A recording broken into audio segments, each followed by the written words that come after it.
Now, we meeting today is really a celebration of the dead because all the traditions, whether it's Halloween, whether it's All Saints, All Souls, or Fête Gay Day, or Day of the Dead, are celebrating the time of the year when the veil between the living and the dead is very thin, where you are able to communicate with your ancestors or spirits of the dead. And in Haiti, they celebrate Fête Gay Day.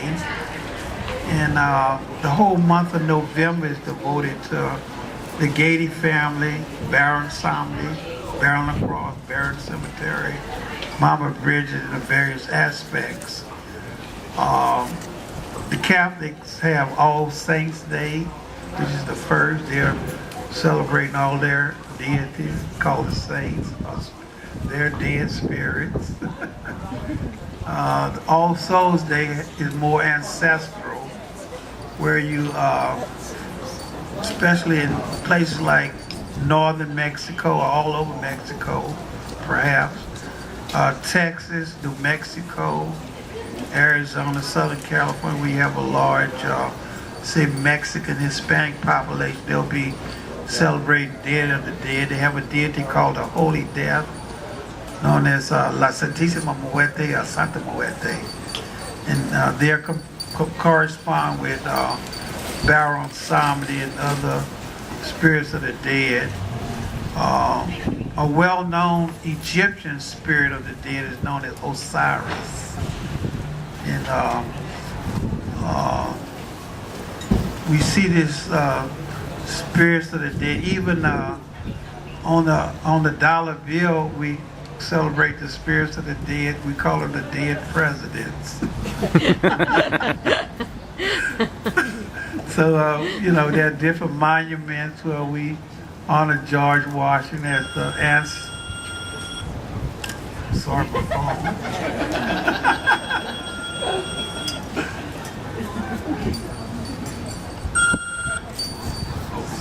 Nobody who? You're not there.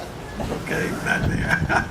You're busy. So we celebrate in America the spirits of the dead on the face of the dollar bill and the various monuments in Washington, D.C. So they're the ancestors of, you know, our American heritage.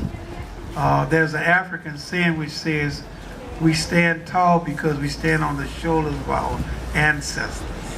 So our ancestors have made us who we are, what we are. And also our ancestors travel in our DNA, okay?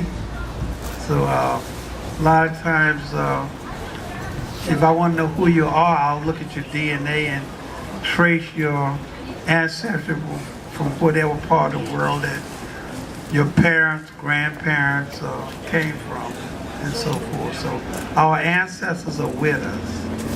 They're not in some way out place. And they actually exist all around us because the reality that we live in is multi-dimensional. And I tell people you cannot see the television waves, but if you turn your TV set on, you can, you know, move to different channels. You don't see the TV waves, or you don't see the radio waves as you change the various radio stations. And of course, you don't see the cell phone waves, but they're invisible. But if I dial your number where we at in the world and I have access, I can call you up. So we commute. That's an invisible world. So a lot of people say, oh, I don't believe in spirits, I don't believe in this, I don't believe in that, but it actually exists. Most of this you're going to learn through your personal experience. We don't ask you to believe, but if you experience it, it's real. It's very real. I guess the most frightening experience I've ever had was to see ghosts. I taught karate in a building for 30 years on Canal Street here in New Orleans. not knowing that there was a cemetery under the building. So these voices would come talk to me and tell me about people in my karate studio and show me things clairvoyantly about them. So basically, that was my first introduction to voodoo, the spirits of the dead. And the predominant spirit of the dead in New Orleans is Baron Samedi, as well as Marie Laveau. She's the famous voodoo queen of New Orleans, and her spirit resides here very strongly. But the predominant spirits in New Orleans are spirits of the dead, because this is the city of the dead, and so forth. I don't know how much time I have to talk, but... Not any. If anyone has any questions. Any questions? I hope my conversation was She has one right here. entertaining. I'm not exactly sure how to phrase it, so bear with me, but I beg your pardon? I'm not exactly sure how to put this question. Okay, But throw it at me. 10,000 years is a heck of a long time to have a religion. It's Right. not going away. Yeah. It seems to me that not only in this country, but in the world, there's a revival of spiritualism. And I think, from what I've read and what I've seen, that voodoo is a very big part of that spiritualism. Can you speak to that? What do you think? Well, from my personal observation, when we look back to the 60s, the 70s, and I don't know, people my age, we remember the flower power, the hippie era, the introduction to Hinduism, Buddhism, Zen, various New Age things.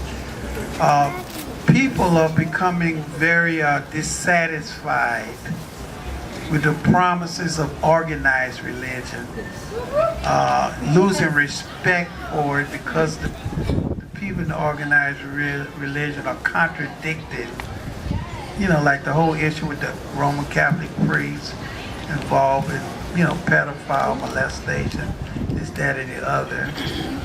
I'm not saying that, we're all perfect or anything, but the majority of people can't go to their priest or their pastor to solve their problems. So they come to the voodoo practitioner to solve problems, because the voodoo practitioner has more access to the spiritual world, to manipulate reality. They have more power. They have more insight. They have more faith.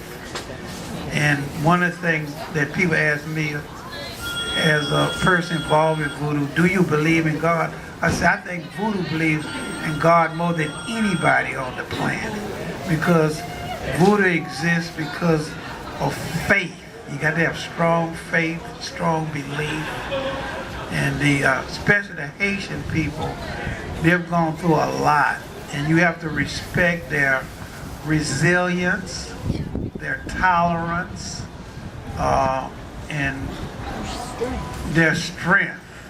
The Haitian people are people that are a great example for everybody on the planet to learn from, because they have the highest evolution of voodoo on the planet.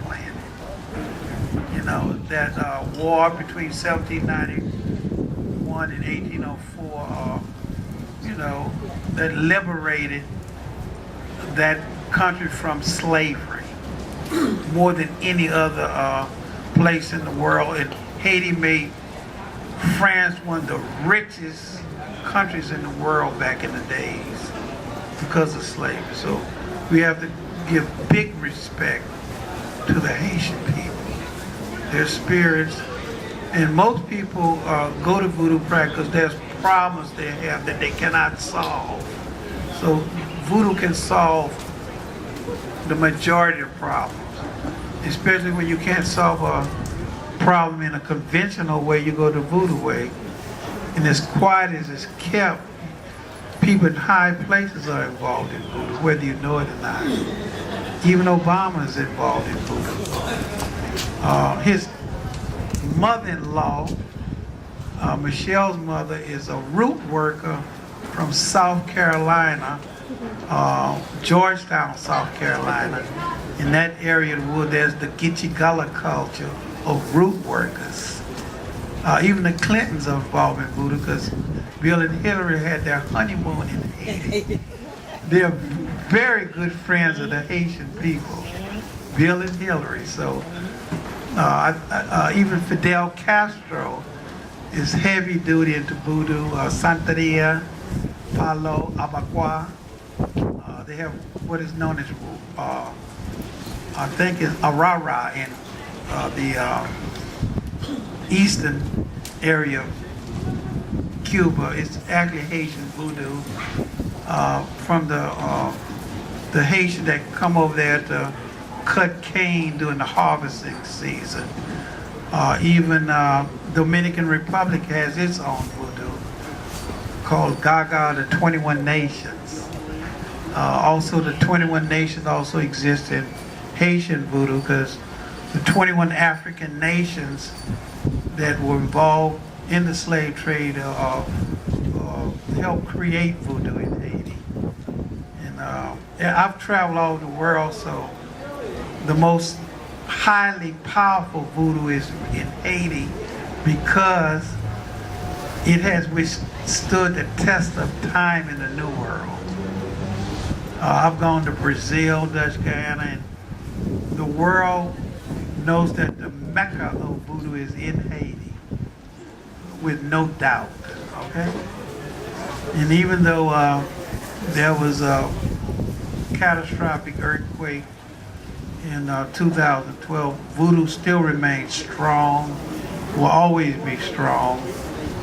We even had former, dictators like Papa Doc, Francois Duvalier, his involvement with voodoo, his network of secret society, Bukuas, or Hogans, which he collaborated with. And in Haiti, Papa Doc personified Baron Samedi, because he used to dress like Baron Samedi.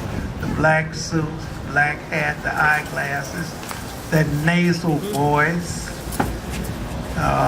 From time to time, when I went to Haiti in 1983, most peristyles had a picture of Papa Doc as well as Baby Doc. And a lot of the, some secret society Hogans, they were what we call chef de section of the Haitian government. So they mediated with the groups known as the Tantamaku. Am I pronouncing that right? Yes. Yeah, Tantamaku. They were so like a secret, private, Gestapo type military in Haiti. So we often say Haiti is 80% Catholic, 20% Protestant, but 110% voodoo. It's the Mecca of voodoo, and I say all praises to Haitian voodoo because it's the most powerful voodoo on the planet. Any other questions? So more people are looking for spirituality because they become dissatisfied with organized religion, especially the promises of organized religion. So people want to have more peace, more happiness, and voodoo has been demonized mainly out of racism, ignorance, Hollywood, and other negative things, but it can make you very successful.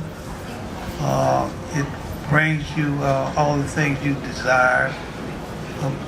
Once you understand it, it's very spiritual and it's very accommodating, and also it's also it brings you peace into your life. Any other questions? Okay. Thank you very much for listening to me. I appreciate it. Have fun today at the 16th Annual Voodoo Festival.